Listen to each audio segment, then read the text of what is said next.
I'm Dr. Warner, and today we're going to talk about menopause, which is an issue that affects millions of women but unfortunately is still very rarely talked about. Menopause occurs between the ages of usually 45 and 55, although for some women, depending on their circumstances, it can occur earlier.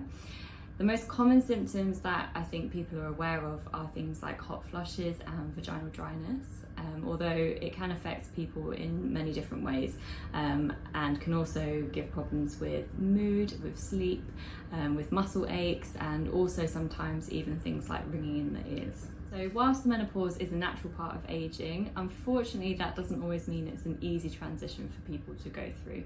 And whilst lifestyle, such as getting a healthy diet, exercise, managing your stress and minimising alcohol can be really helpful, sometimes we do need to look to using hormone replacement therapy to help people to get on with living their life.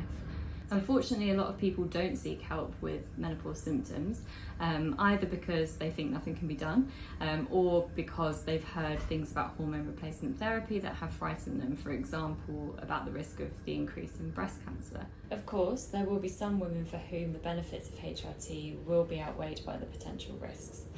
However, we now appreciate that for most women within 10 years of the menopause, HRT is a safe and effective way to manage distressing symptoms and well worth a discussion with your GP if you're struggling to see if it's a good fit for you. It's important to note that menopause can also have more silent effects. So we often recommend to our patients going through this transition that they consider to have a DEXA scan done.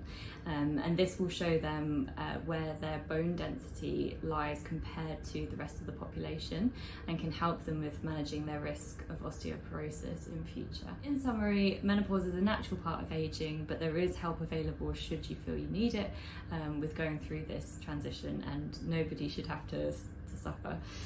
So please do see your GP if you have any concerns.